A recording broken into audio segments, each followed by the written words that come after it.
தமிழ் இலக்கிய வரலாற்றில் மிகச்சிறந்த பெண் கவிஞராகவும் ஞானியாகவும் போற்றப்படுபவர் ஔவையார் ஆவார். தமிழ் மொழியில் அறநெறிகளை எளிய முறையில் மக்களிடம் கொண்டு சேர்த்த பெருமை இவரையே சாரும். ஔவையார் எழுதிய நூல்கள் பெரும்பாலும் வாழ்வியல் உண்மைகளையும் அறக்கருத்துக்களையும் எளிய தமிழில் விளக்குகின்றன. அவையாவன: முதலில் ஆத்திச்சூடி. இதன் சிறப்பம்சம் உயிர் எழுத்து மற்றும் மெய் எழுத்து வரிசையில் அமைந்த ஓரடி அறவாக்கியங்கள்.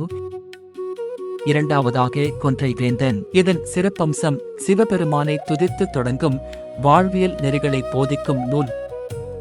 மூன்றாவதாக மூதுரை. இதன் சிறப்பம்சம் அனுபவம் வாய்ந்த அறிவுரைகளை கூறும் பாடல்கள்.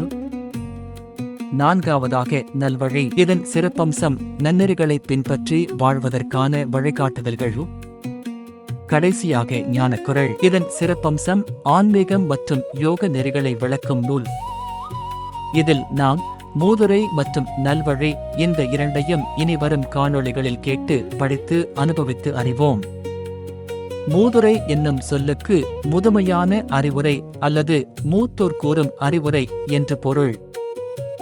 இதன் முக்கிய அம்சங்கள்: மிகவும் சிக்கலான தத்துவங்களை கூட பாமர மக்களும் புரிந்து கொள்ளும் வகையில் எளிய உவமைகளுடன் விளக்குகிறது.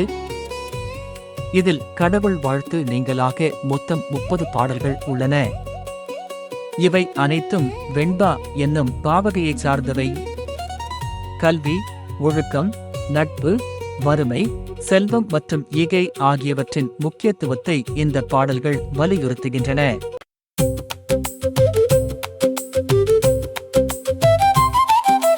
வாக்குண்டாம் நல்ல மனமுண்டாம் மாமலராள், நோக்குண்டாம் மேனி நுடங்காது பூ